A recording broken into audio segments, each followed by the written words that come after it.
Hello race fans and welcome to round 4 of the Porsche Club of Great Britain Sim Racing Championship, live here from the Autodromo Internazionale Enzo Edino Ferrari, or for short, Imola. It's Peter Mackay here alongside Chaz Straycott in the RaceSpotTV commentary box to take you through 2 races here tonight in the Porsche Club of Great Britain. Our championship leader in the Pro class is missing in action. He's over in the United States. So Chaz, there's a great opportunity for those behind him to catch up.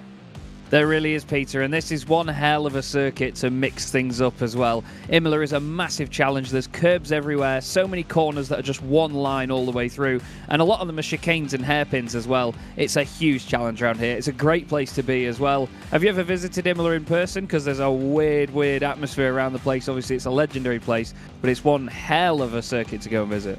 It does have that air about it. I totally agree with you, indeed. Well, this is how we stand at the moment in this championship. We're at round 4. We've had 3 thrilling rounds so far: Watkins Glen, Donington Park, and an endurance race at Sebring 2 weeks ago. Today we reached the halfway point of the season at Imola, and then, well, we just ratchet up the pressure through the second half of the season. Road Atlanta, Daytona, the amazing Oulton Park, and then a Le Mans finale at the end of April. What a treat the organisers of the Porsche Club of Great Britain have put together for our drivers in this series. This is how the championship standings look. Christian Tsuruta has had an excellent first half of the season. He leads, apart from Johnny Cullen, by 17 points at this point. However, Austin Greatrex isn't too far behind in third. Stuart Clark's had a great start to the year as well, with Rob Sharp rounding out the top 5. Chris Byram starts in 6th alongside Oliver Carradine. Then it's Carl Sharkey, who had a great Watkins Glen in round 1, but has tailed off a little bit since then. James Cummings, Byron Crawford round out the top 10. In the AM standings, well, it's Steve Kershaw who is leading the way at the moment after a super start to the season, but Fausto Pinto sits just 7 points behind. Then it's Danny Jones, the Harry Beaubert, in 3rd, Andrew Shepard in 4th, and Amrik Sashdev, who's also having a good start to the season, he sits there in 5th. Brian Penny sits in 6th, followed by Peter O'Connor, Ralph Meyer, Gilles Gardner, and Kim Such rounds out the top 10 in the AM class standings. So the drivers are in the closing stages of free practice, trying to get a feel for these brutal 911 RSR machines around this pretty brutal racetrack. Such a fun track to drive, so rewarding when you get it right, but tell you what, Chaz, when you get it wrong here, you know about it. Normally you should always, you should never avoid Italian sausage because it's exquisite, but the sausage curbs at Imola, you want to avoid them at all costs. You really do, Peter. Absolutely right. There are so many nasty parts of this track to catch you out. Tamburello has this really terrifying curved braking zone. The circuit isn't actually a smooth curve at that point, though. There's a definite kink in where the actual track goes, but drivers have to try and smooth that out, and you'll see a lot of overtaking manoeuvres down there tonight. You'll also see people getting it wrong into there. This is, for me, arguably the most difficult corner on the circuit, though, the Villeneuve chicane. It is terrifying how fast these cars will be going through there, and then they have to flick one way, then the other, avoid the curb on the inside. And I mean, if we had a quid, Peter, for every time the car had hit the inside second curb at Villeneuve and then gone in the barrier on the outside, well, we wouldn't be doing this, would we? We'd be absolute millionaires. Well, we might even be able to afford the headlights on these 911 RSR. £5,000 each, don't you know? Not the pair, each. And then the whole car, a million euros for one of these machines. And this is the swan song year in the World Endurance Championship for this very car. Might see them go on an extra year in European Le Mans Series, but this is the last year in the World Endurance Championship and the last time we'll see these cars at Le Mans as well. So mid-engine 911s do not come along very often at all. We've only seen a very few examples of that in Porsche history, 911 GT1 being one of them, but it is a special car, and it's great to see this car being used here in this 6th season of the Porsche Club of Great Britain Sim Racing Championship. James Cummings on top of the shop at the moment, with just 10 minutes to go in this practice session. Johnny Cullen in 2nd, Austin Greatrex is up in 3rd, Paul Riga sitting in 4th, Chris Byram rounding out the top 5. Carl Sharkey goes to the line. 6th fastest at the moment for Caravan Carl. And does he improve? No, not quite. It's still very, very close though, isn't it? Much like it is in the championship as well. And the driver's now pushing on very hard. Look at the change of direction there on the exit of Tamburello. I love the way these RSRs are so planted. But then sometimes it doesn't look like it takes much to unsettle them and then bring them off the road. It's such an odd thing to watch sometimes. But again, much like the Porsche Cup car, whether that be the 991 or the 992, it retains the same characteristics, especially here on iRacing, as one of the cars that shows the most body language. You can read what this car is doing from the outside. Sometimes in sim racing it's quite hard to do so, you know, the cars don't give too much away. But here on iRacing, you know, we get this real great demonstration and display of the car's nose diving on the brakes into Tosa, having a bit of a rattle and a wiggle here and there over the curves. You can see the rear end braking traction. And then again, you've got the soundtrack to go with it as well. 9,500 RPM, which is just bonkers from a 6-cylinder engine, isn't it, Peter? It's just a mega bit of engineering. Oh, it is. Yeah, it's a proper engine in this Porsche 911 RSR. This is the for those with a keen ear, this is the RSR 17, not the RSR 19, which is the latest version of it. There's a slight difference. The RSR 19 runs a 4.2 litre motor. It's just the 4 litre, but arguably, and I would certainly be on the argument for, this is the best sounding RSR in history. It is just piercing the way it plays its tune. Tell you what, Chaz, Anrik Sashdev, he's been a part of the championship since the beginning, and I tell you what, he's really gelled with this RSR. Some drivers haven't, but he really has. Yeah, that's absolutely right. I mean, we've been in the Cup car since day one, pretty much. Going from the 991 to the 992, the drivers saw a bit of a change, let's say, going from one to the other. You know, some of them had to figure out gelling with that car when we first changed over, but it's definitely been the biggest change in terms of the machinery this championship has used, and it's such a different kettle of fish to the Cup car. You know, there's no driver aids in the Cup cars, really, that interfere too much. The 992 feels a little bit more numb than the 991, but this RSR is just a monster in comparison. The power, the way it delivers said power as well, the whole experience of driving it, you know, you do get that sensational noise out the back of it that gives you the drama and the occasion of what you are driving. But it's the mid-corner speed that is so different, you know, and the capability on the brakes. You can still easily snap or snatch the inside wheels on the brakes. But honestly, I really do think that there's some drivers here that have shown their real talent by the fact they can drive this thing so well. Yeah, definitely. It is a car you've really got to trust its ability. It's got so much downforce for a GT car as well. So we see Fausto Pinto in the Dempsey Pinto Racing machine with a glorious shiny spec map on there. Did I get that one right, Chas? That's a spec map, yes. Isn't it? Yeah, very nice, yes. I'm just dazzled by the shininess, that's all. That's enough for me. Fausto sitting 22nd at the moment. A few seconds off the pace, not like him. So let's see if Fausto can get up to pace, because he is in a bit of a fight. He's second in the AM Championship, trailing the lead by just 7 points from Steve Kershaw, who, in stark contrast, 7th quickest in this practice session. Yeah, great effort so far. And one of the things that we've got to keep our eye on tonight is just the fact that we often get drivers that out of nowhere appear right near the times. You know, there's been somebody at each round so far this season that has broken the mould compared to the rest of their season. They've all had these sort of standout performances. And again, that comes down to the car. There's certain tracks where drivers can gel with it, and there's certain drivers where others cannot. Sorry, circuits where others cannot, I should say. Look at some of these shots here, down there into Aqua Minerale. Amazing view here as they go back up the hill once again. It's just an amazing circuit. I mean, the elevation here at Imola, you forget just how steep this place is. When you go down towards Tamburello and you stand on basically where the car park is for the paddock is actually in the very middle of the circuit, while the paddock's on the outside. You have to walk under the start-finish straight to get through to it. If you stand on the inside of Tamburello and look up towards where the chicane is, which of course was very anti-alta, is now Curva Fausto Grassini, It's like staring up a cliff completely. It is ridiculously steep up there. But when you see it on TV cameras, much like other circuits around the world, you just don't quite get the impression of how steep it is.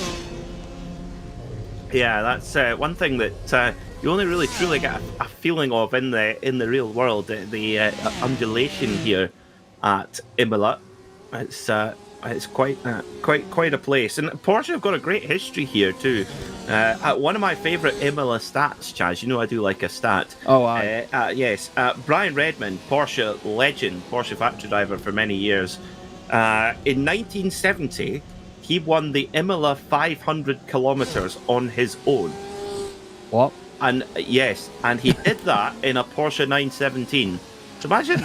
What? Yes, yeah, he was double hard. You'd have to be off your head. Yes. Not only, I mean, you could do that on your own. Like, I mean, you know, if you did that on your own in a modern day race car, it'd be a lot more comfortable. It'd do a lot more of the work for you.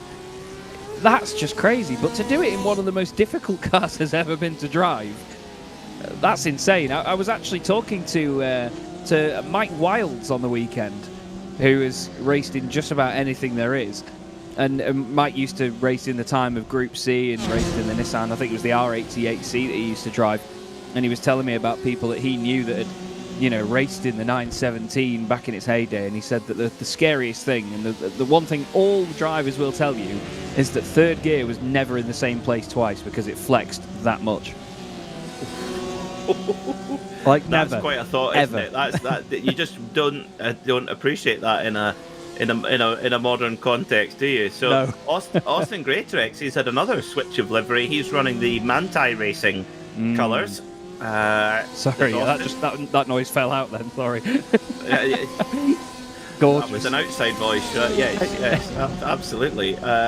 It's Manti Racing, of course, now a wholly owned part of, or almost predominantly owned part of Porsche, run by the Raider brothers, who bought it from Olaf Manti, and they run the Porsche Works GT team for many years. But you'll see the Grello, as it's known, racing particularly well known for racing at the Nürburgring. But that's what Austin's chosen for his car today. Another one, actually, talking about 956s, Chaz, back in 1984, Porsche were P1 to 8 in the Imola 1,000 kilometres, but the race was won by two absolute legends. And two, I can imagine the team room must have been quite entertaining. Stefan Beloff and Hans Stuck in a Brunn Motorsport Jägermeister liveried car. So you've got Beloff, Stuck and Jägermeister. What a potent recipe that is. Oh, absolutely. I mean, Stuck on his own is just an absolute hero, isn't he? I had the absolute pleasure of commentating on him at Hockenheim just 2 years ago when he was racing in GT2s. And, you know, regardless of age, he's just always going to be a superstar, and he's always entertaining. You know, he got out of the car, and it was a championship in which there were two drivers per car, and he had quite a younger teammate, to say the least. I think he was at least less than half of his age, bless him. But he didn't care. You know, he got out of the car, big smile on his face. Even behind the COVID mask, you could see he was just grinning away. He kept pulling his mask down just to say something funny, and he was saying, you know, this driver of mine, he's amazing, he's great, he's just does all the work. You know, I'm just this really old fart that jumps in and brings a big name to the championship and all this. He's just so funny, man, but still an unbelievable talent. That lap where he narrates the Nürburgring is... Oh, it's the best. If, you know, people call the... his name's completely gone out of my head now, but the lap of the gods, basically, at Bathurst, you know, people say things like that, the greatest laps they've ever seen, and so on. Greg Murphy.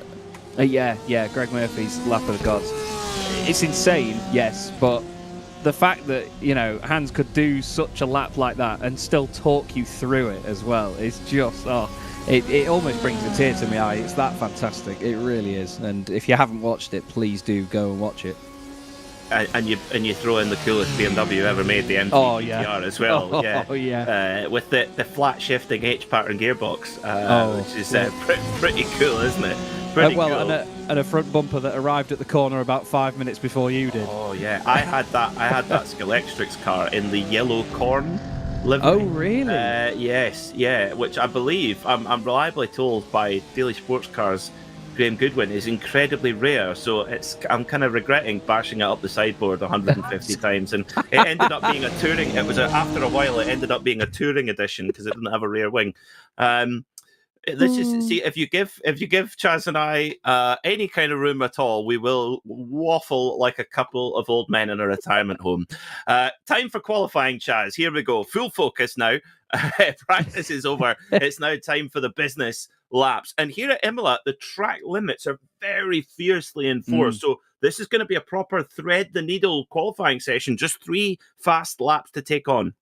Yeah, it really is. The pressure is going to be mounted up massively for these drivers now because you've got so many chicanes and so many opportunities, like you say, Peter, to trigger those track limits. This is going to show you now who wants to take the risk and who really wants to throw it in, who wants to put everything on the line. We look here at Kim Such in the number 61. Kim was recently named the Sim Racing Magazine GT4 Challenge Driver of the Season for his improvements. His good friend Ryan Penny got him into sim racing just last year, actually.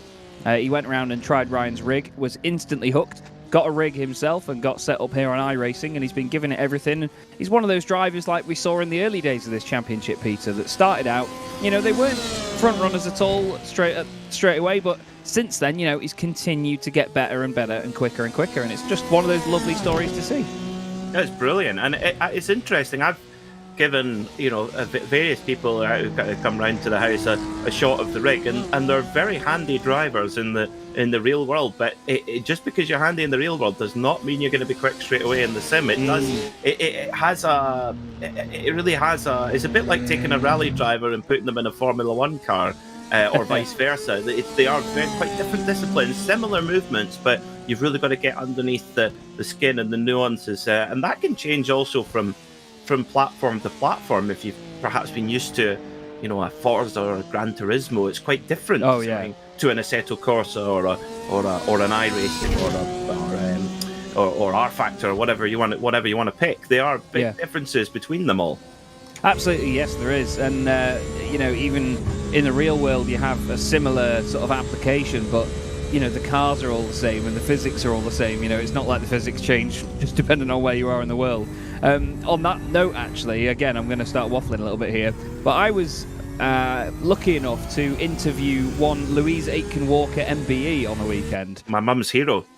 And honestly, what a hero she is. She is hard as nails, and she is fantastic. She was telling us about her stint in the British Touring Car Championship when she basically turned up and took the sump guard off her rallying Astra GTE, put slicks on it, and then entered it in the British Touring Car Championship as teammate to John Cleland, which was just... she was such a good storyteller. We did actually go out and get very drunk on the Saturday night, and eventually she was throwing profiteroles at Mike Brewer from Wheelie Dealers, but still...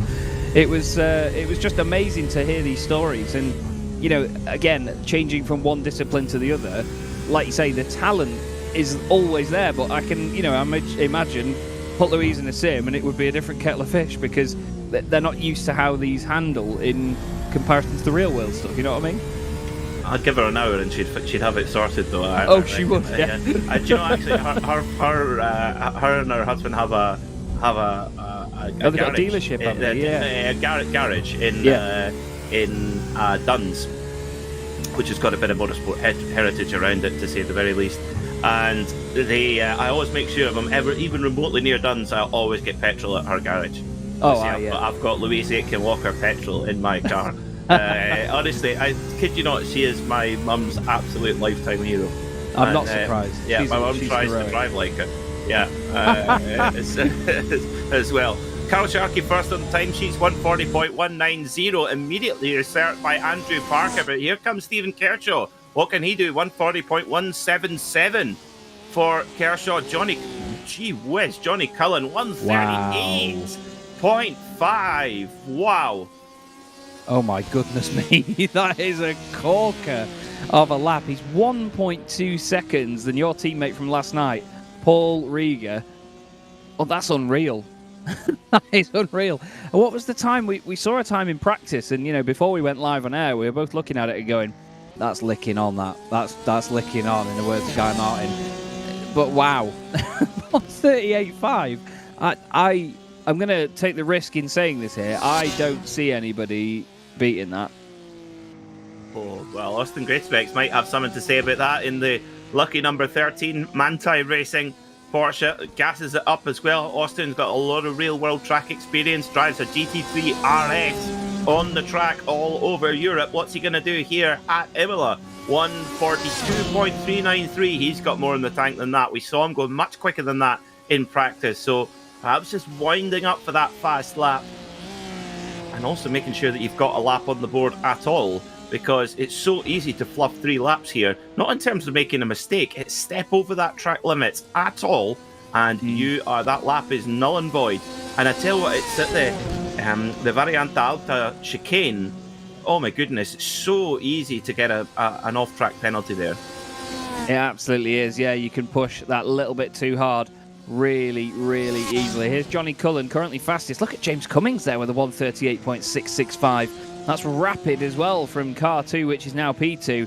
But Johnny Cullen showing us exactly how it's done right now. Had that nightmare start to the season with the big incident at Watkins Glen with the lap traffic just in front of him. Across the line he goes. Is there an improvement on his lap time? There is. It's a 138.541 for Johnny Cullen. Yeah, I think actually, was that not... Well, it's only minimal, isn't it? But still, to go even faster and show that he can do that lap 2 times in a row, I think that shows a bit more to the other drivers in the series than just the fact that he's done it in the first place. As I think there's a bit of damage on the front left of James Cummings' car there. Well, he's definitely not flat out there, that's for sure. He appeared to be short shifting, and he might have 1 lap left to go. Will Cummings, and maybe just trying to cool the tyre down a little bit before going for that real final push. So let's see what he can do in this flying Calippo for James Cummings. Sort of IROC style. Yes. I tell you what, a Calippo out in the Italian sunshine, watching RSRs, that's the dream, isn't it?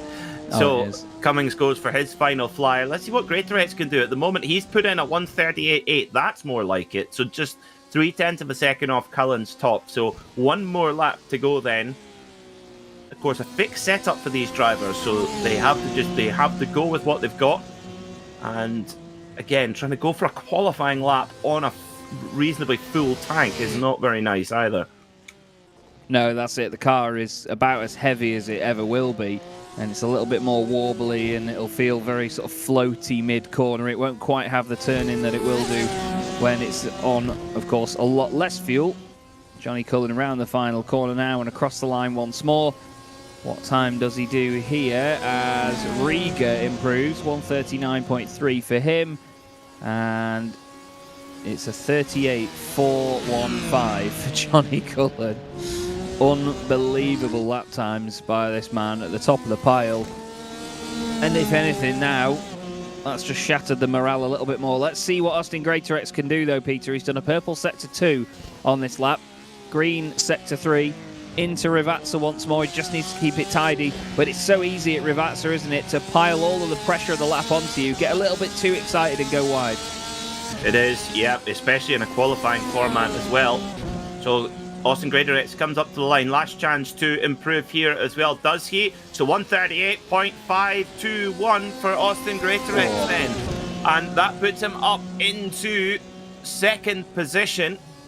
A really critical lap there, so that will put him on the front row. Of course, it's a standing start, quite unusually for the Porsche Club of Great Britain Sim Racing Championship to do a standing start with the 911 RSR, but that is what we do here. So what can Ryan Penny do in the Japanese-themed Yoast 962 throwback? Over the line he comes. 140.548, his best. Over the line comes Carl Hazelton now for Porsche Centre Chester. I think we're all... that's about all she wrote, Chaz. Ryan Penny going 2nd fastest in the AM class with that, but once again, look at Stephen Kershaw. He's leading the AM Championship at the moment on 69 points to Fausto Pinto's 62. But Stephen Kershaw, he's got 5 pro cars between himself, Ryan Penny, Sashdev and Jones. And it's just going to give him supreme confidence, isn't it, going into these races tonight. And to be honest, it's so difficult to overtake round here. It is really what you need to be able to have that sort of buffer in your own class. It is very much so, and having a lot of fast cars behind you, definitely very helpful indeed. Well, the 15-minute sprint race is coming up next here on RaceSpotTV. A huge thank you to our sponsors, Porsche Centre Chester, MyDAS Simulation, and Go Fast as well. It's great to have their support for the championship. And this is how they line up for the first race of the day here at Imola in round 4 of the Porsche Club of Great Britain Sim Racing Championship. Pole position goes to the 666 of Johnny Cullen, with Austin Greatorex pulling out a great lap on his last flyer to get up onto the front row of the grid. Row 2 is James Cummings and Paul Riga, with Chris Byram and Andrew Parker rounding out row 3. Tom Slater will start from 7th alongside the AM class hero Stephen Kershaw in 8th. Then it's Carl Sharkey and Byron Crawford who round out the top 10. Mark Johnson starts from 11th alongside the Rusty Rose car of Stuart Clark. Paul Goffin will roll off from 13th, followed by Ryan Penny, Henrik Sashdev, Danny Jones, Gilles Gardner and Fausto Pinto. Starting 19th will be Ralph Meyer, with Andrew Shepherd for Scuderia Chicken House rounding out the top 20. Oliver Carradine will roll off 21st, alongside Mark Elvin, Carl Hazelton and David Patching. And the last car to line up will be Kim Such in 25th place. So, just a few moments to go then, and we'll be ready to go racing. A standing start here, Chaz. It's a tricky one to get right. I hope the drivers have been practicing it, because it's not an easy process. The car wasn't really designed to do this. No, not at all. And let's not forget, it isn't quite straight here at Imola either. The circuit goes instantly over to the left-hand side. So anybody in an odd-numbered position on the grid will be a benefit here. But then again, on the right-hand side of the grid, a little bit further back where it kinks to the right, some of those drivers are then going to be in a beneficial position. You can see there, look, it goes right and then left. But the first race of the night's about to get underway. It is indeed. Revs begin to rise as we go racing for 15 minutes, and it's a superb getaway from Johnny Cullen, and it's a good getaway from Cummings as well, putting Austin Greatorex under pressure there as well. And Cummings going to have the inside line for the opening chicane at Tamburello, and Greatorex says no you don't, and swoops right round the outside as well. So the leading 3 or 4 cars get a great start, but Cullen is gone. He's dropped the hammer and made full use of that pole position as they come into the Villeneuve chicane for the first time. But the field really coexisting well, managing that first chicane very, very well. It's not easy through there. No, absolutely not. And I think, to be fair, Andrew Parker and Stephen Kershaw both ran very wide into Tamburello for the first time. Byron Crawford and Carl Sharkey were together. Sharkey loops it at Tosa. He's got to try and keep the back end out of the wall as it rolls backwards into the barrier. They're 3 wide going up the hill there, and one of them, by the look of it, having to back out, gets onto the brakes. I think Mark Elvin might have been one of those guys involved. So here's Sharkey then through the Villeneuve chicane, side by side with Crawford. Great stuff there for Crawford to go through. Sharkey tries it again. Oh, we've had a massive accident near the back. A lot of cars just dropped down. So Sharkey comes under attack there. Was that Mark Johnson, I think? And then somehow no one else hits him. But after that, Peter, unfortunately, the Scuderia Chicken House machine has been involved in a big old shunt. Let's have a look. Well, Sharkey has damaged his fin. He has dented his fin. So let's see what the Scuderia Chicken House mobile has got involved in. Oh, everyone, all arms and elbows, trying to avoid things on the brakes, and it's caused a huge pile-up as well. Gilles Gardner involved. Oh dear, Danny Jones involved. I think Gilles and Danny maybe got together to start. It's all Ryan Penny. Ryan Penny would just to put a nose up the inside of Sashdev. Gardner loses it, as does Penny. Clips Danny Jones. Yeah, great spot, Chaz. Gardner and Jones getting together.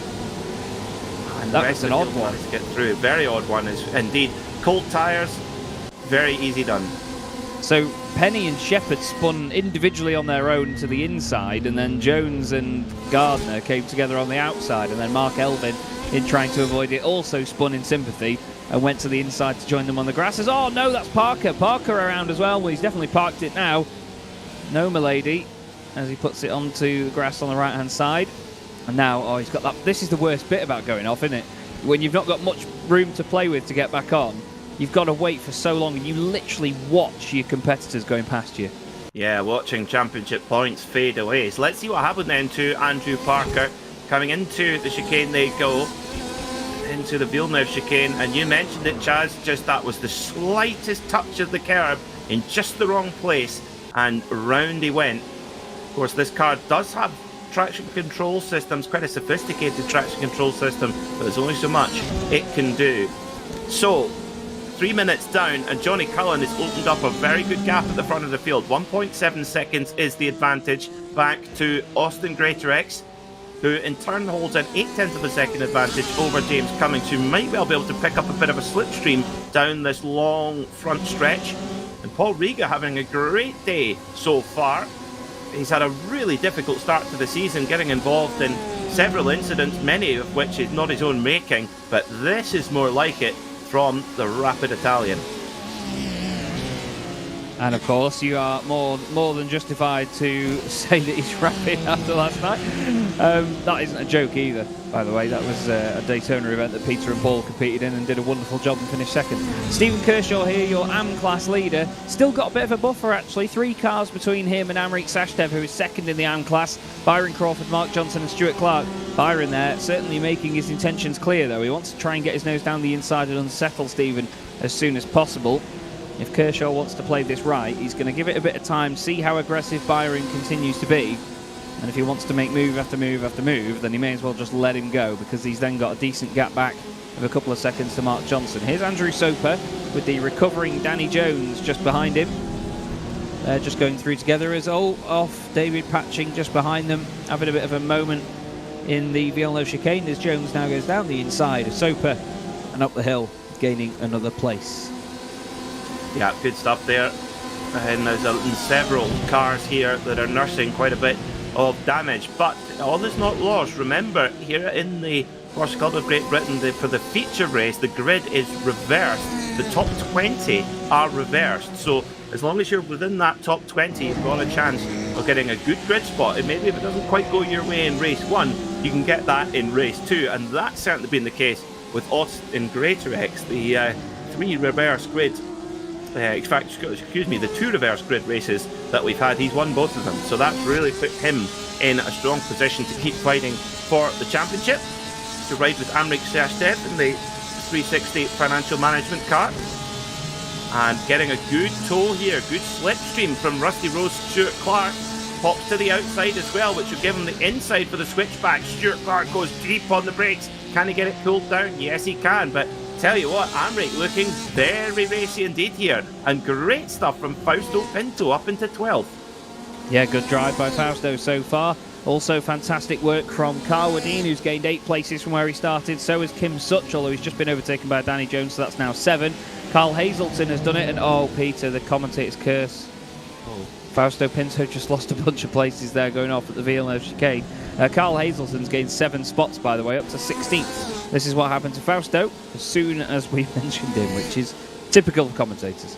Yes. Oh, there you go. Just catches that sausage curb, and that was game over at that point as well. Fausto did a good job not to panic and kept it out of the wall. So loses a couple of positions, but rejoins without damage.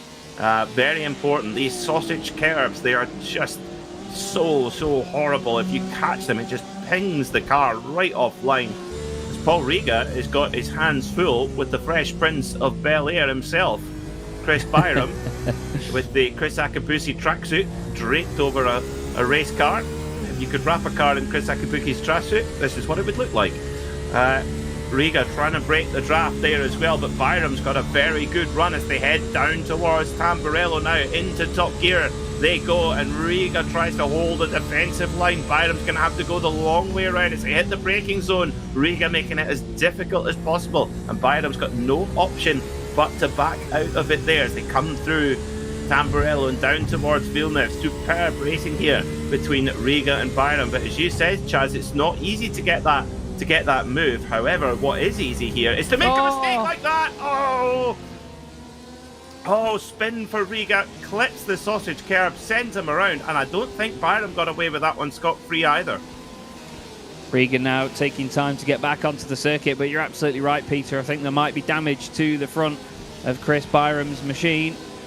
Maybe he's popped a button or something on the tracksuit, I'm not quite sure. But we'll have to wait and see if that affects him in the long run. Nothing really that he could do there to not hit Riga. He just got on the brakes as soon as he could. and he carries on. You can see the front end dented in slightly, but Riga will be absolutely devastated with that one. You could see some fantastic defensive driving from Paul. He put the car in the right place at Tamburello, but again, it's just that curb, and this is what we were saying before, wasn't it, Peter? You've got to take the risks, but sometimes, well, the drivers just can't quite get it right. And to be fair, I don't even think he hit the sausage. I think it's the way in which it bounced down off that curb so suddenly. It was just a freak moment that upset the car in a really odd way. Maybe just caught the edge of it, if anything, but you're right, it was minimal.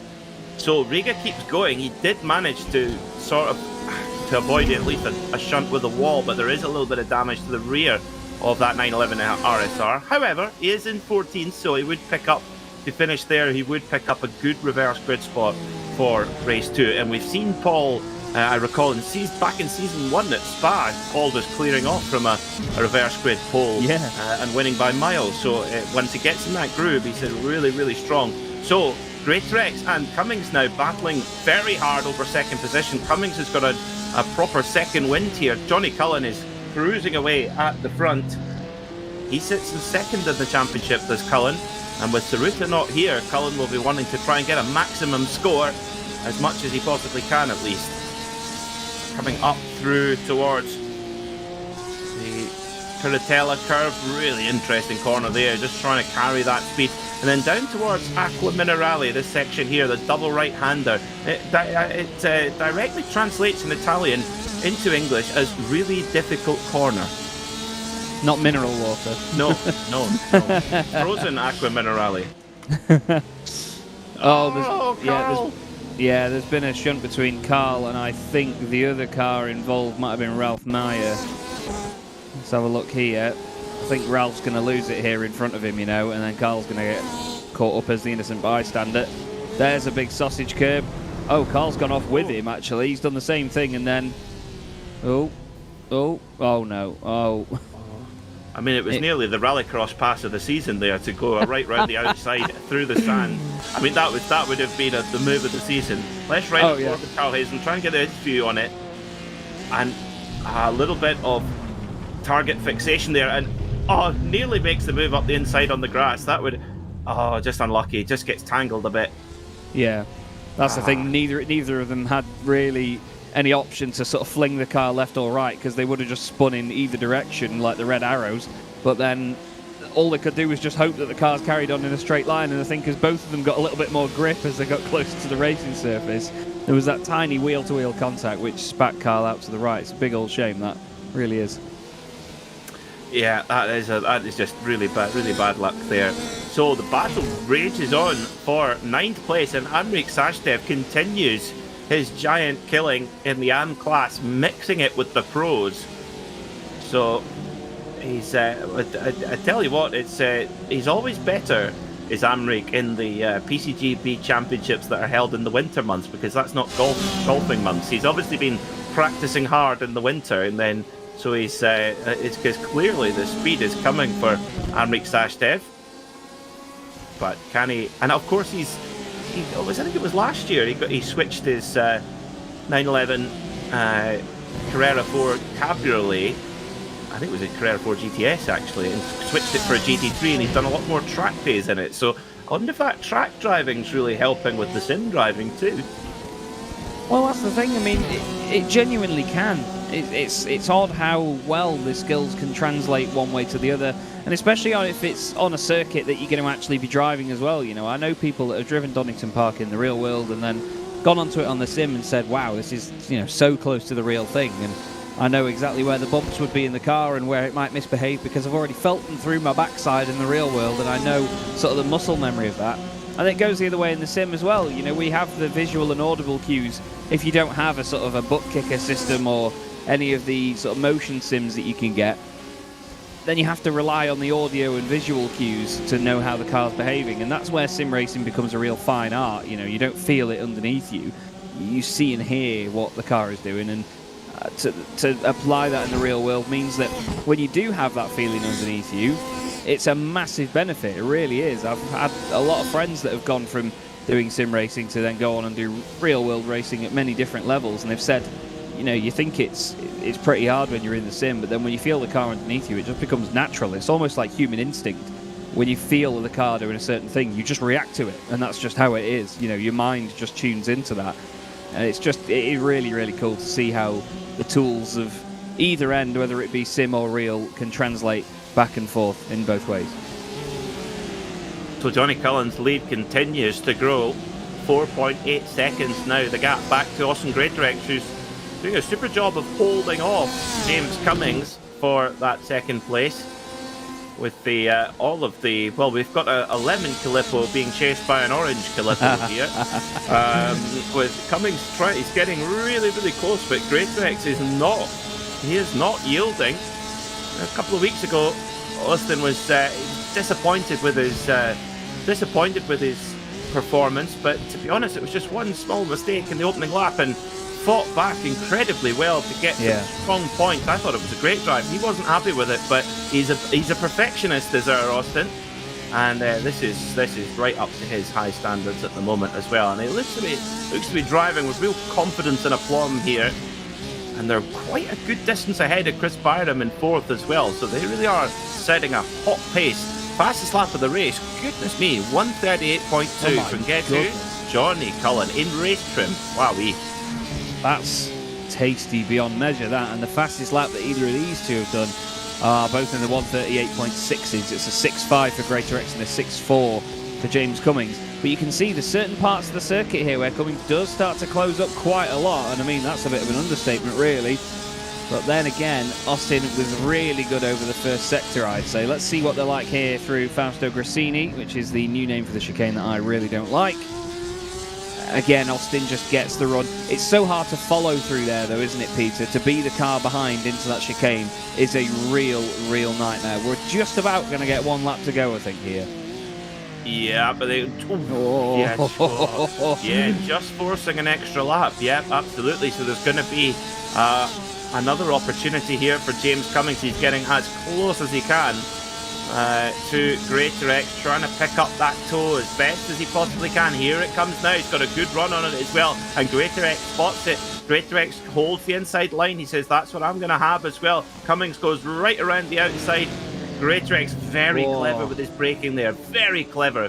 Kept a straight line, but made it as difficult as possible for Cummings to go around Greatorex and get that pass done. So great defensive driving there from the number 13 Austin Greatorex. But Cummings, he is not going to take it lying down, that is for sure.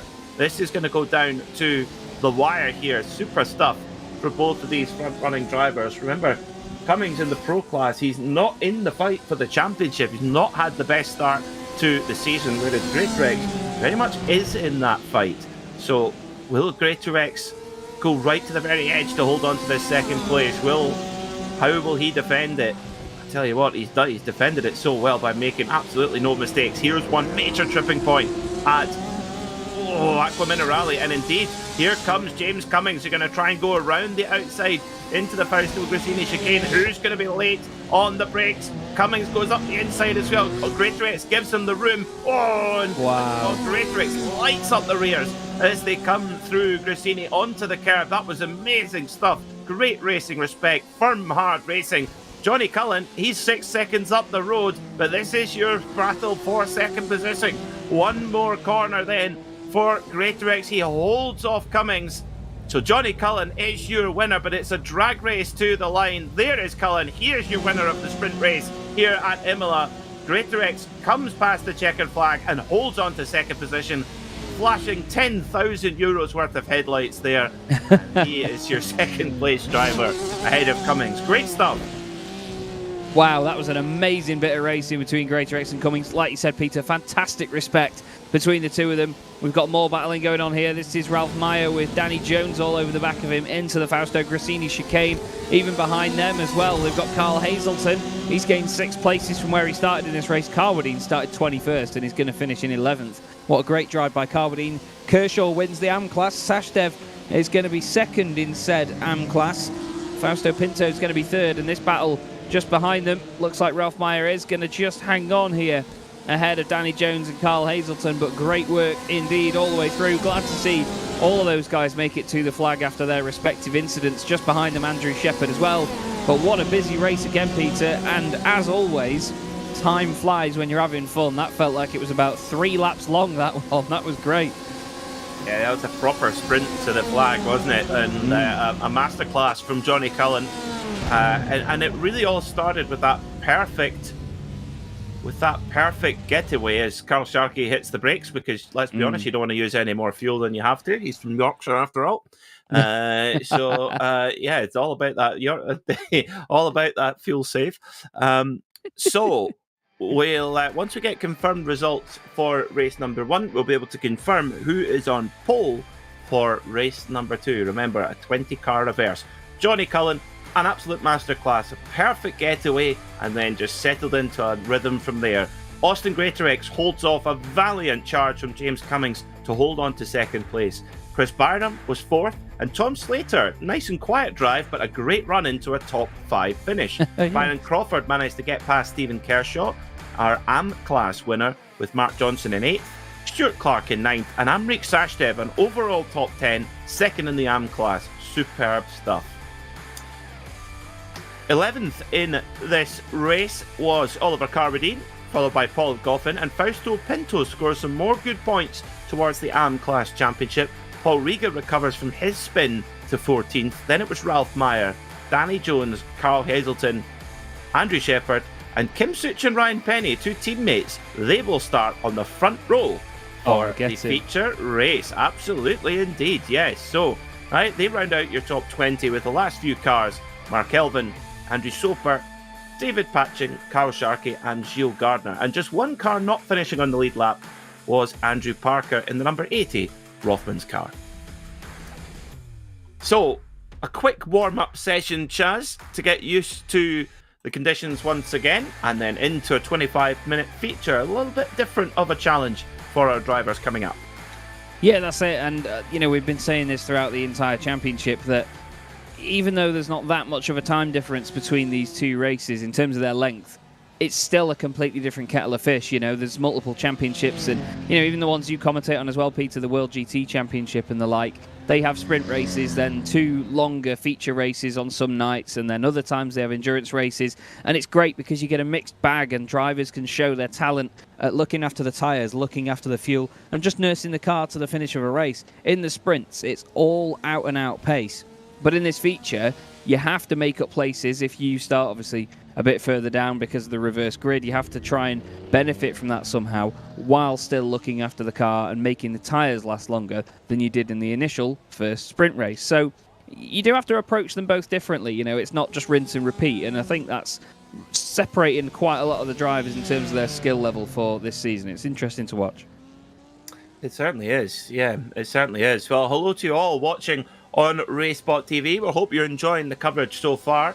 115-minute sprint race down, a 25-minute feature to go. Hello to Chris Keeble, who says that was amazing driving from Greatorex and Cummings on the last lap. Totally agree. Beautiful, respectful racing from both.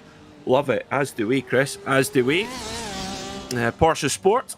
The super fair driving. It definitely was. Team Horny Racing says Johnny Domination. Oh, matron. Team Horny Racing also said, let's go, Cullen. My. Floyd says, this seems close. You're right, it is. And Drew Fletcher, good luck to everybody tonight. Sorry, I can't be with you. As are we, Drew. As are we, Drew. We shall see you next time. Parker having a little bit of a twirl there at Rivazza. But in practice, always, that was Gilles Villeneuve's strategy, wasn't it? In practice, he would always go over the edge to know where the limit was and then just knock it back a fraction. Absolutely. If you can find the limit outside of a race session, you may as well try and do it and not bend the car, and then afterwards you can crack on. I heard quite a funny story about Gilles Villeneuve actually a while ago, that when the British Superkart Championship, the most mental people in motorsport, supported the British Grand Prix in 1997. Jacques Villeneuve was very frustrated at the fact that a superkart went round cops faster than he did in his 1997 Williams Formula 1 car by about 4 miles an hour. Doesn't that terrify you, though, at the same time? In a kart, he was doing over 140 miles an hour flat out round cops.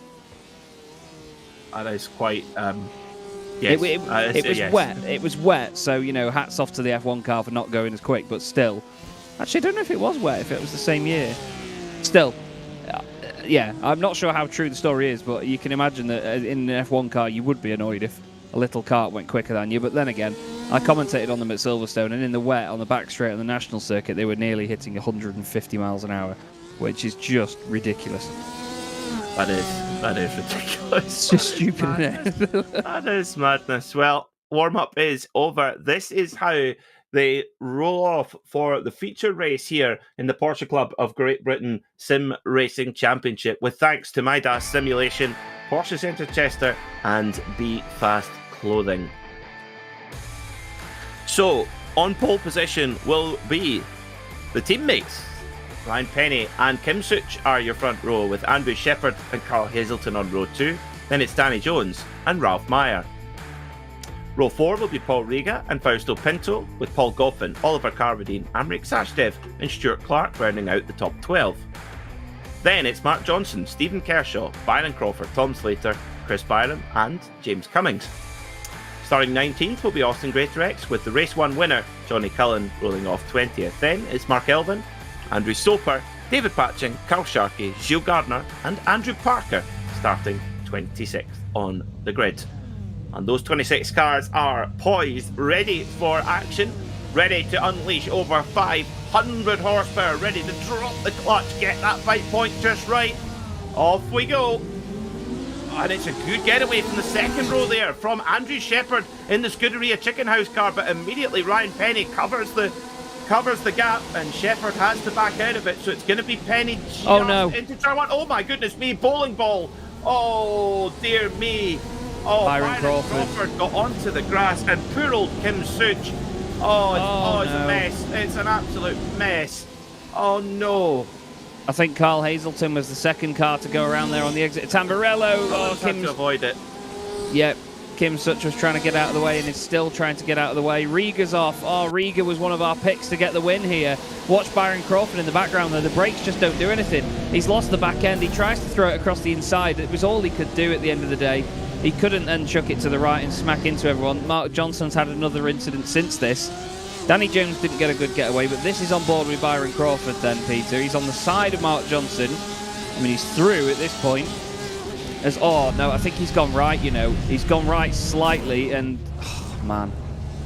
I think he just went right, not knowing how close he was to Mark, and that tiny touch is just enough to unsettle the car, and boom.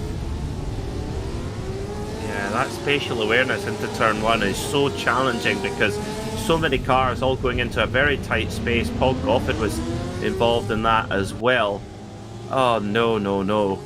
Oh, and Paul Goff, he's having to limp it back. The drivers do have a fast repair, so if they can get it back to pit lane, whether by the electronic tow truck or by on the car's own power, you can get into pit lane, take the fast repair and get going, get yourself some points and try and recover as much as you can. What this means is we've had a little bit of a split in the field. Ryan Penny leads from Andrew Shepherd, who made a great getaway, just couldn't quite get the full run, and Danny Jones, the Haribo Bear, in that lovely green and white machine with the gold wheels.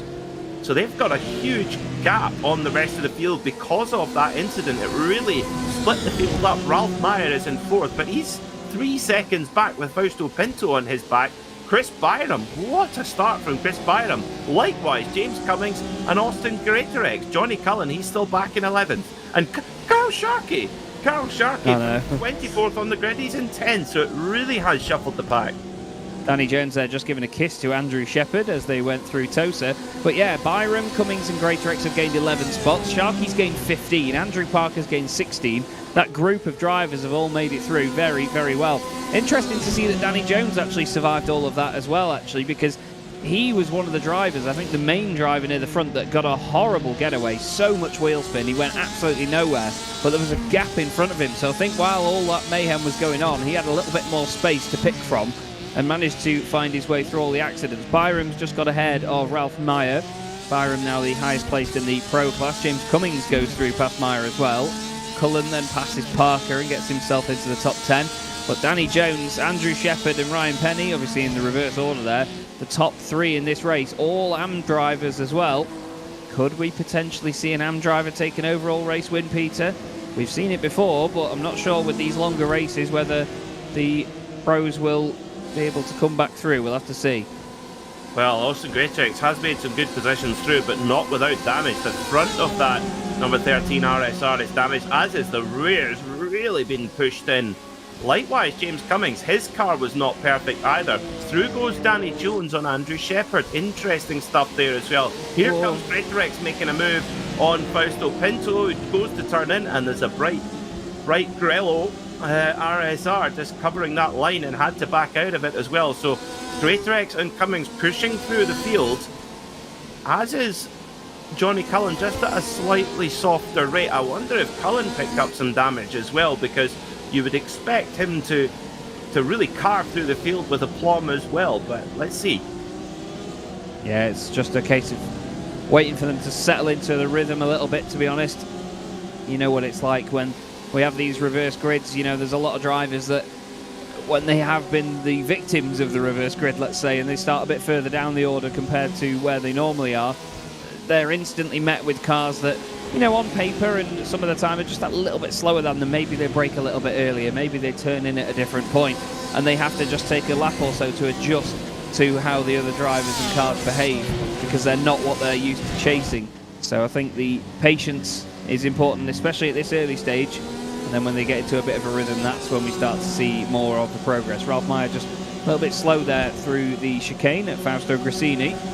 Sounds quite good, actually, when you say it a few times, that corner name, to be honest, but it's no Variante Alta. He's got now behind him Johnny Cullen in 9th place, Sharkey now 10th, and then Parker in 11th. We've got these little duos and trios actually breaking out now in the AMs, so we've got 3 of them at the front, then 2 in 7th and 8th, and then 2 in 12th and 13th. They're sort of representing the AM class at different parts of the pack. Yeah, absolutely. Yeah, it's nice to see Fausto Grassini honoured here at Imola. Of course, he's sadly lost his life to COVID-19 of all things. But his team live on. In fact, his good lady, his wife, has taken the team on, and the first race of the following season they won with the Nea Bastianini's MotoGP. So it's nice to see. But yeah, Fausto Grassini sadly missed. And what a circuit to be remembered at here at Imola. Circuit that's famous for both cars and for 2 and 4 wheels. They actually tested Geleras and Moto Guzzi's here back in the early 50s. Back then they were doing an average speed of 140 kilometres an hour. Average. That's what old Imola was like. Mildly terrifying to do that on a 1950s motorcycle, but there you go. Ryan Penny still leads by just over a second. It's been a great start to the race for him. Made full use of this opportunity from the reverse grip. Pole position, a mistake for Danny Jones. Oh, that was he held. Oh, that would have been busy. I think he was busy enough already, if you ask him. That was a terrifying moment. But that's the thing in this sort of car, Peter, is that it's not always a high-speed accident that you have. It can be very cumbersome in some of the slower corners as well. And when the car doesn't want to behave and it is over-rotating, it's got this really long, lazy slide about it that you do see from quite a lot of GT cars, but especially from mid-engine GT cars as well. They've got that pendulum effect of all the weight being over the rear, and it has that horrible, horrible slide that is so hard to catch. And hats off to Danny Jones, as we see now Johnny Cullen going past Fausto Pinto into Tamburello, and you can see Fausto doesn't fight that too hard, and fair play to him. Johnny now moves on, 7th place, and just over 17 and a half minutes left to go in this race now. And to be honest, I think with the amount of action that we've already had here, it's going to fly by, because the action will continue here on RaceSpotTV. Plenty of cars to look at, and plenty of battles to think about here, Peter. I suppose we've better strap ourselves in now for the sort of middle phase of the race. Yeah, and the big question is our front runners from race 1, how much progress can they make? Greatrex and Cummings are making superb progress. In fact, Greatrex has got past Cummings. Cummings was the leader of that kind of leading bunch to begin with, but that order has slightly changed around. Chris Byram's had a great start to the race as well, as Greatrex tries to shuffle around, trying to make a way through. So they're coming up behind Andrew Shepherd in the Scuderia Chicken House car, 3rd overall at the moment. And it seems like almost every car has got some sort of battle scar from that opening incident. so major, was it? Byram loses it on the brakes, and Shepherd off as well. So Byram hangs on to it. Shepherd almost goes off in reaction to it, and Cullen goes through. So that's a free kick for Johnny Cullen there as well. So Cullen now just 5.4 seconds away from the lead, and he was significantly quicker than anybody last time by. This time by, well, we'll get Cullen over the line and see. Again, it's another low 1 minute 39. Quite a lot quicker than anybody else again. And there is contact. Yeah. Oh dear. Poor old Andrew Shepherd. There's nothing really he could do there. No, and he's off in the chicken feed, isn't he? I think, to be honest, Byram just wanted to dive out at the last second, and he went to do it, but maybe, you know how this car handles. It probably caught him out how hard it went, as that's Elvin and Johnson off, so not a good corner if your name's Mark. And Johnson with quite a lot of damage on the right-hand side of that car. That's down at Tambirello, is it not? He's already got damage on the right rear. Elvin's got a little bit of damage on the rear of his car. Let's see what happens here. So Johnson goes over to the left. Stays over to the left. Is he just going to... Oh, there's a tiny tap. But that's what I mentioned before. It's one of those things, isn't it, Peter? It's a long curve to the left into that braking zone. The cars do move around quite a bit when you get on the brakes. But I think they both sort of magnetised towards each other in the middle of the road there. Neither of them were particularly too far over either side, were they? Yeah, interesting one, that one. It's... yeah, a bit of an unnecessary incident. Could we leave it like that? Yeah, let's just leave it like that. Greatrex, nearly hits the Haribo Bear sitting on the quarter panel there of Danny Jones, and Cummings goes to take the chance as well. So great opportunity stuff. Cullen does get just mired behind Danny Jones. So the front runners, the podium finners from the sprint race, they really are making forward progress. Now, this is where Ryan Penny is going to have a lot on his plate, because he has a 1.2 second advantage, but Chris Byram was 0.6 of a second faster last time by. Johnny Cullen last time by was 1.7 seconds quicker, so Ryan Penny's really going to have his work cut out here. And I think if you're Ryan Penny, you've almost got to think big picture here. The overall win is going to be tough with Byram, Greatrex, Cummings and Cullen all arriving quickly. It's a tough ask, but Ryan has a 4-second gap back to Danny Jones in the AM class. So although the overall win is going to be really tough for Ryan, an AM class win is very much in his grasp. Well, there's so many opportunities for these drivers left over the course of the race. We've still got just under 14 minutes left to go here at Imola. So there's definitely a lot of work to be done here by our current race leader. My only hope for Ryan Penny now is that he doesn't get too flustered by this situation. He's got these pros behind him. He could let some of them go very, very easily here and not overwork himself. He just needs to keep it tidy, and if there is any sort of move coming his way or any overtake by Byram or any of the guys behind, that he just needs to keep his head in the game. It's so easy being in the AM class and having that sort of weight on your shoulders, knowing that on paper you are classified differently to these guys behind you. It can be a real kick in the teeth, but of course it is what it is at this point. The drivers need to accept it. Ryan now will be a victim of the slipstream though, as Byram tucks in behind him. And look at that, Greatrex waiting as well. He's not taking the slipstream at this point. He knows he needs to get the slingshot later on. We'll see how he works this one out, Peter, as Byram goes through on the left. It does seem to me that Byram's got the... Oh, no, well, does he? The front of the car looks great for Chris Byram, but the rear has been pushed in quite a bit. So there was obviously a huge M6 motorway 20-car pile-up at the start, which has given pretty much everyone rear damage. It looks, though, as if Greatrex has got it on both ends of his RSRs. Oh, Kershaw off, the AM class championship leader off, and he has had an incident with the Oris Digital car. Let's have a look then. So what happened to Kershaw? He gets a good run. He's got a really big run here. Wow. Going into, and just gets a little bit squeezed. He's got a cards width. Now not a cards width. And then into the braking zone. Oh dear. Well, actually, yeah, interesting one there. I mean, there was room on his left. The road does curve there. You've got to play to that. And Ryan Penny lets, very wisely, I'd say, lets the 4 pro guys through. That's smart. Yeah, absolutely. Ryan Penny just lets them go. Says, after you boys, I'm still going to continue to lead this AM class. You lot can carry on your battle. And it's interesting because not many of them have really been held up at all in overtaking Ryan Penny, which is good of him. And now we've got this quartet at the front of the pack. Chris Byram, Austin Greatorex, James Cummings, Johnny Cullen, 4 of the finest drivers in this championship. Chris Byram's definitely going to be winding the tracksuit up right now and making sure that he runs as fast as he can. I think on paper, no disrespect to Chris, but he's not the quickest of this bunch. And I think it's going to be just a case of how long it takes now for Greatorex to get by. He's a very wise racer, is Austin. And we've seen him win many a reverse grid race before. It's not the sort of races that he wants to win, because at the end of the day, he doesn't want to be in the circumstances that put him at the front of the reverse grid. He had a great defensive drive in that first race. Big wobble over the sausage curb there.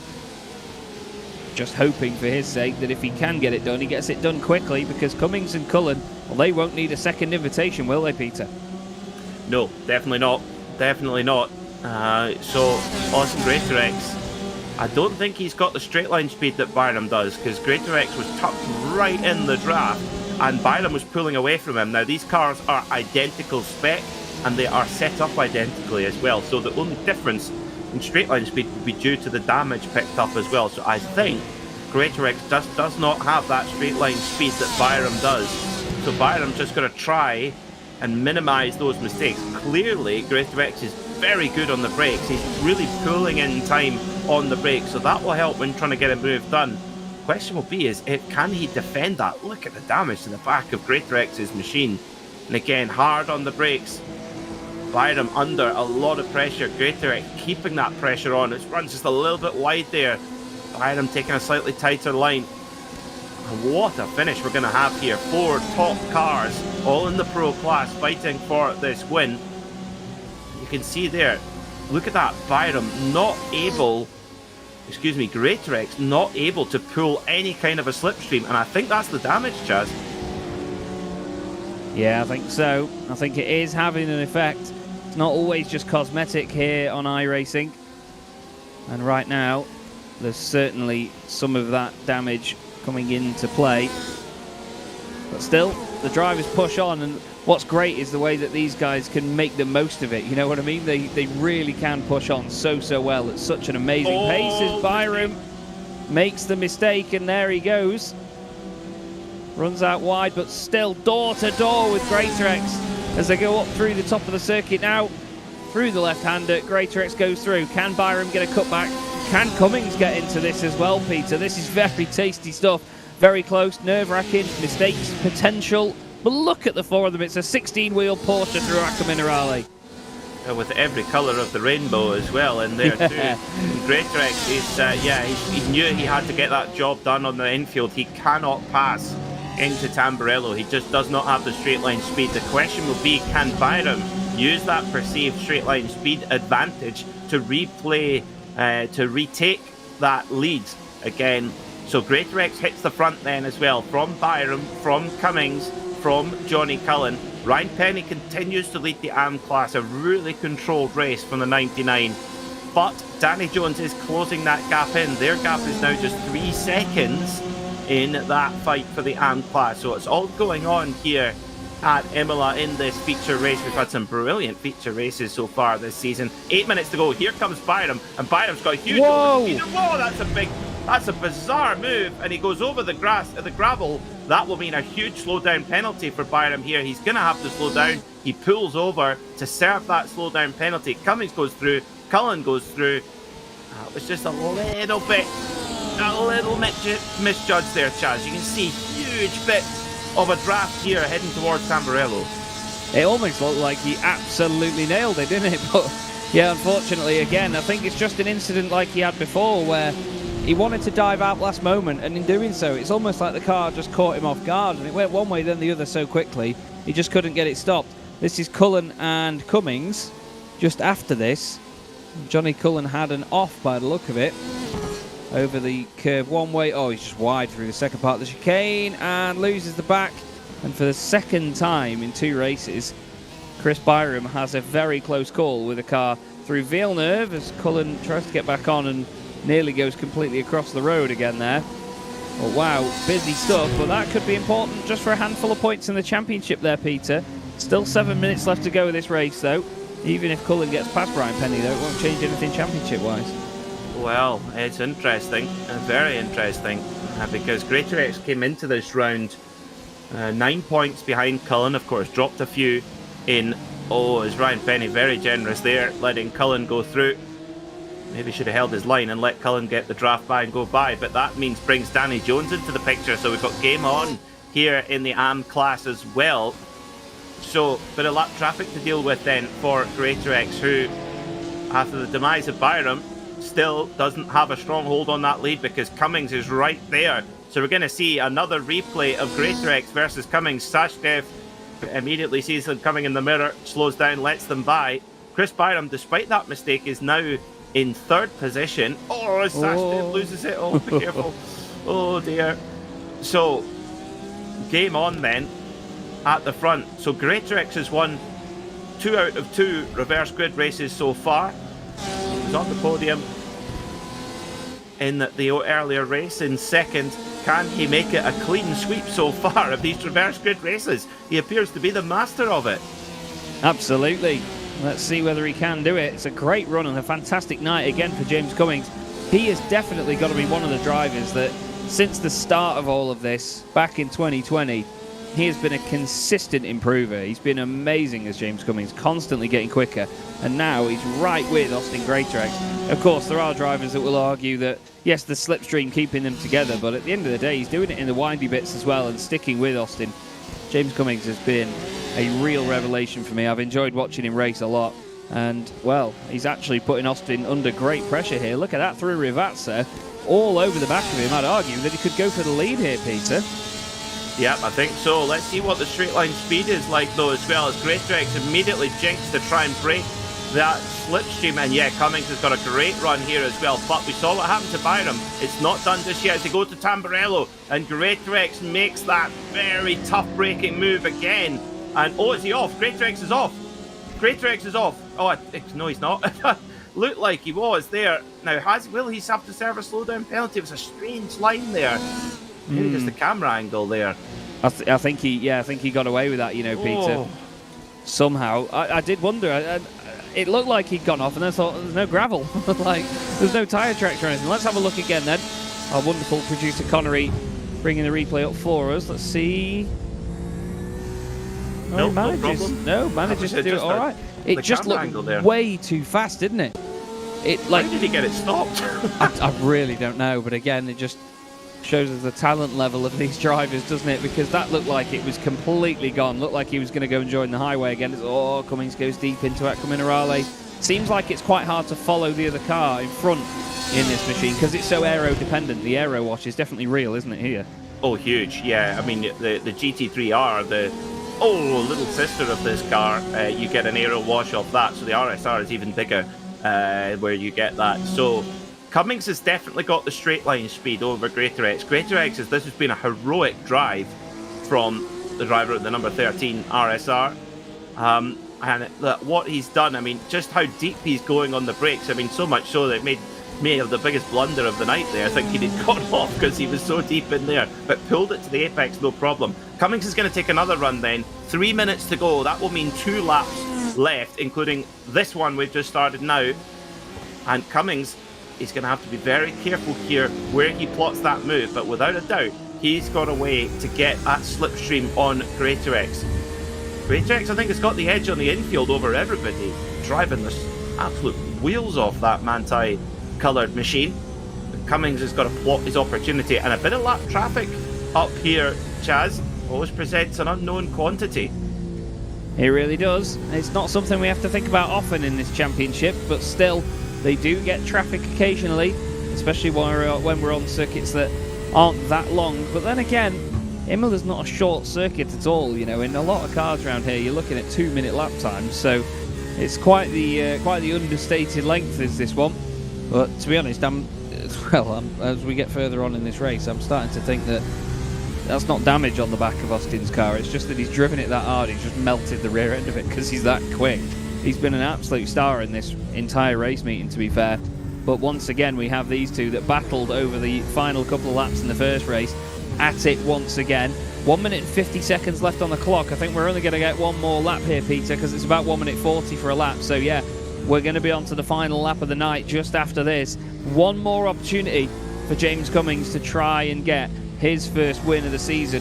One more opportunity for Austin Greatorex to hold him off and take a clean sweep of these feature races. Let's get this final lap underway then and see what the story holds. Yeah, Cummings has got the run again, and Greatorex has got to pick his line here. He's been so good at defending into Tamburello. That slight kink, left-hand kink as under the braking zone, and placing that number 13 car exactly to the millimetre where it needs to be. That's superb defensive driving from Greatorex, really giving Cummings no opportunity at all to make that move. Just almost like it's almost like V'ing off the corner where Cummings just would have to go right around the outside, and it's just impossible there. Great defensive stuff as they come through the Tosa hairpin for the final time. And Cummings just cannot get quite close enough. He's going to have to try and force a mistake out of Greatorex, but he hasn't made many this season. Unfortunately made one at Sebring, recovered from it very, very well 2 weeks ago. But this has been much more like it. Perfect run through despite all of the chaos of the opening lap, and Cummings goes really deep again there. It brings you in there, Chaz, at Aqua Minerale. It does indeed. It's a very inviting corner to try and push it, especially in a car that handles as well as this. James Cummings just tried to give it that one final push, I think, through there to get the pressure on him. There's only one more deep braking zone here at Rivazza. I don't think that Cummings is close enough, though. It looks to me like Greatorex is going to do it. Let's see what he's got, though, Peter. One more opportunity. Yeah, this is it then. Can Cummings get close enough to Austin Greatorex? Oh, Greatorex leaves a little bit wide, and Cummings close. It's going to be a drag race to the line. The checkered flag is in the air. Greatorex has it for now. Checkered flag is waving. Cummings is right behind him, but when is he going to pop out and have a run? No, not quite. It's Greatorex that wins then. Oh, what a fight. So 2 fights to the flag then, 1 for second place of the sprint race, and for the overall win there, Greatorex takes it. Your win in the AM class is going to go to the 99 of Ryan Penny. What a drive. 6th overall, with Danny Jones right behind him, and Fausto Pinto likewise 3rd in the AM class. Super competitive amongst the AMs. Yeah, very well done, Ryan Penny. He'll be over the moon with that one. Ryan's another driver that's always improving in this championship.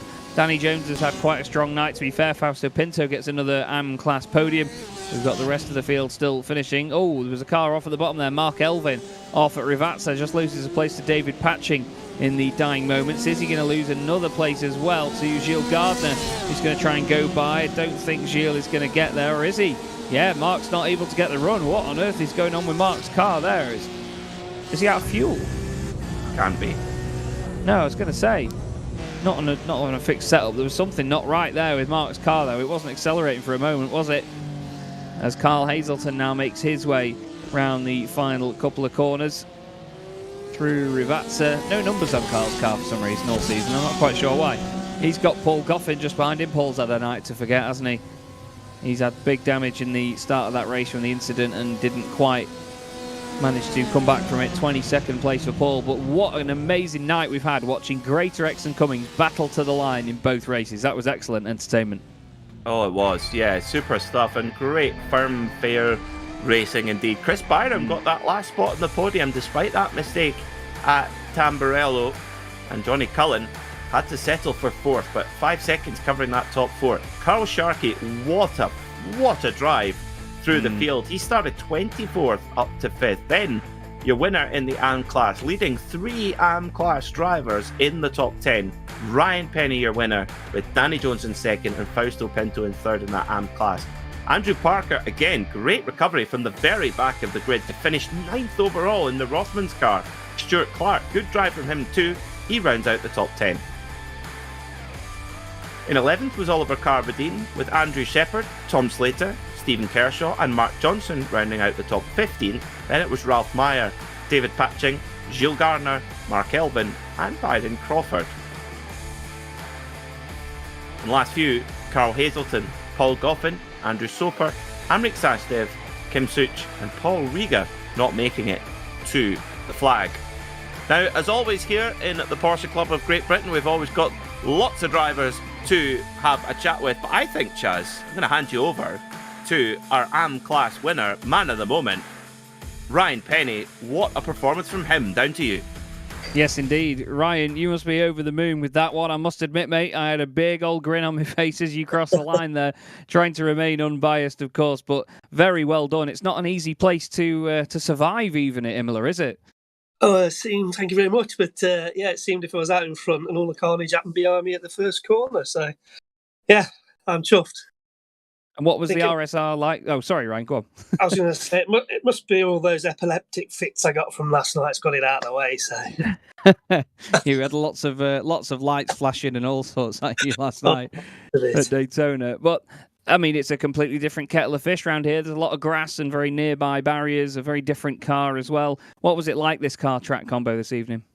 Personally, I like it. I like the RSR much better than the Cup car. But, yeah, it's good. I don't know what to say. I've been in this position before. Well, I was going to say, we've seen a number of drivers like yourself improve on and on since the very start of the Porsche Club of Great Britain Sim Racing Series in 2020. It seems like forever ago now, but to get these AM wins and to be performing at the level that you are now, it must mean a lot because there's a lot of hard work and time gone into this. Yeah, I mean, I was there at the first race at Lime Rock in the Caymans with Peter, was there commentating on it. So yeah, I've been right there since the beginning. So it's been a good journey. I was going to say, what are your thoughts for the rest of the championship now? Because we're only just at the halfway point of this season. 8 race meetings to do, 4 left to go. This must be a massive confidence boost. Hey, I've got to win. I'm happy. So whatever happens from now on is just a bonus. Well, it's always great fun to watch, Ryan. Very well done, mate. It's a really well-deserved victory for the amount of time you've put in. Hopefully, we'll see you again doing the same next time out. But for now, enjoy the rest of your evening, mate. We'll see you soon. All right, thank you very much. And thank you for you and Peter for the commentary. It's always entertaining. Thank you very much, Ryan. Speak to you soon, buddy. Thank you. Bye-bye. What Lovely a charmer. kind words. What a charmer. Indeed, I know. Well, speaking of charmers, yes. Well, speaking of charmers, let's have a chat with Austin Greatorex. Austin Greatorex, welcome to the RaceSpotTV commentary booth. Tell us how you're feeling, because I know you weren't happy with last week, but this has gone, seems like it went right to plan tonight. Good evening, gents. It couldn't have gone much better. I think that's 3 for 3 feature wins now. Just, Sebring wasn't too good. And I actually had good luck in a sprint race for once. So is the rig that was for sale 2 weeks ago, is it off the market now? I still don't know at this moment in time, Peter. I still don't know, mate. Well, I tell you what, it was great racing between you and James tonight. But just tell us about that feature race, because it seemed like everyone in the field had some sort of damage, but your car looked particularly bashed up. How did it affect it with the driving? It was more just straight line speed, so I didn't realise how bad it was till the end of the race. But I would brake for the obviously accident at the turn 1. I don't know if the people behind just didn't see it, and I was a bit of a sandwich. But no, it's mainly straight line speed that it affected. Oh, well, that's it. Certainly, that was what showed up on the broadcast. Now, with Christian Ceruta not here tonight, Johnny finishing back in 4th there as well, it's going to be mighty close in the championship. You've come close so many times. Are you in the fight for the championship this year, would you say? As much as I would like to say yes, I've got to take a drop round, so probably not. But I'm going Zolder and Zandvoort in real life, so I know what I'd rather do. It can't all be bad. Well, have fun over in Benelux. Don't drink too much beer. Don't eat too many chips. But good stuff tonight, Austin. Well done, and congratulations on a 3rd feature win. Thank you, gents. Have a good evening. Cheers. I mean, that's as big excitement as you're ever going to get from Austin. He's swept the floor with everyone, and he's like, "Yeah, it's okay. I suppose so. I think time for one more chance, shall we? Yes. Why don't we speak to Chris Byram? He was right up there this evening again. Yeah, over to you then. Thank you very much indeed. Chris Byram joins us in the box. Chris, bit of an interesting night for you. A podium in that feature race, and still right up there as well. As the evening went on, it was certainly looked like a big challenge round here at Imola, though. The cars looked a lot bigger than the circuit was. Talk us through it. Yeah, it was a little bit tricky. I didn't get much practice in on the lead up to this, only sort of 20 minutes in the official practice session. So I think it makes a difference when you do get some laps in before. But I was struggling with just the sensitivity of the car more than anything. I found that on the brakes, it was really, really pulling to either the left or the right, depending on which way I was turning. Yeah, and that's where I was struggling the most, to be honest. And then you've got to really watch out for the curbs, they can cause a little bit of front end damage. These cars seem to just crumple like foil if they get like the slightest tap. So yeah, race 2 was interesting with all the incidents at the start. I think I took it a lot steadier than I normally do. I think that really, really sort of paid off. I think I was P6 by the time I got to turn 3, which is pretty good from wherever I started.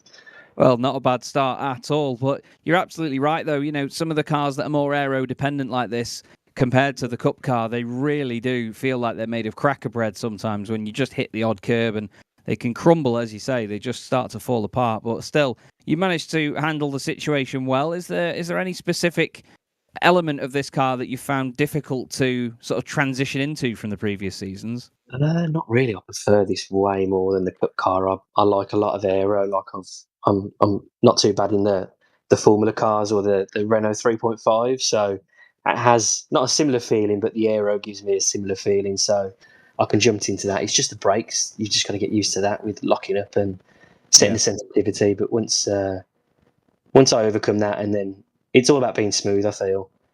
When I start getting a bit agitated, or like I think as you saw when I went off and Austin got past me and then we went into turn 1, I just completely missed my braking marker. So when I start getting a bit agitated, I start pushing the brakes a little bit harder and getting on the throttle a little bit harder and sooner, and that's when the mistakes start to come. But then, you know what I mean, with more practice, I think I can iron out that sort of stuff.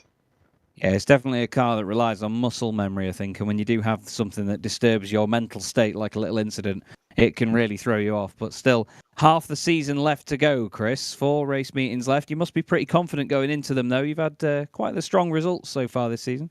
Yeah, not too bad. I think I started off relatively well in the first couple of races. Yeah, so I can't even remember where we were first. But then I struggled a bit at Donington, and then the last race, Sebring, was just absolutely horrific. So, was it Sebring? Yes, it was Watkins at the start of the season, then Donny, and then Sebring. Yeah, Watkins, I did. I think I got a podium there, I think, in the first race. Yes, yeah, you had, I think, 20 points from that race meeting as well. Yeah, and then it went a little bit downhill from there with incidents and bits and pieces. So, yeah, it's just the second race where it all kicks off. You've just got to just dial it back just a little bit, let it all unfold, and then try and pick your way through. I think that's the best tactic to take. Well, we'll keep our eye out for you. It's not easy to, it's not hard to miss you, to be honest, mate. It's Mr. Motivator delivery. Well, it's Chris Akabusi again tonight. Oh, was it? Yeah, my motivation comes from Mr. Motivator with those bright coloured sweatsuits he wears. I love it. We absolutely love it. It's one of our favourite cars on the grid, Chris. It really is. Well, I'm glad you enjoy it. It's cracking, mate. Well, enjoy the rest of your evening, buddy. Thank you very much for jumping in. Well done on your solid results, and we'll see you at the next round. Yeah, cheers. Take care, guys. Thank you. Cheers, Chris. Ta-da. Mr. Motivator indeed, Peter. Mr. Motivator. Fantastic stuff. Great to speak to more of our drivers yet again, and some solid podiums tonight. You know, it's been a really good night for some popular results, it's safe to say. Absolutely, yeah. Some brilliant racing there in both the sprint and the feature race. And Chris Byram, recovering from that big moment at Tamburello to get that podium in the bag. Well, that's all we have time for tonight here on RaceSpotTV. Thanks so much for tuning in to round 4 of the Porsche Club of Great Britain Sim Racing Championship, and we'll be back in 2 weeks when we go to Road Atlanta. Can't wait for that, and we'll see you then.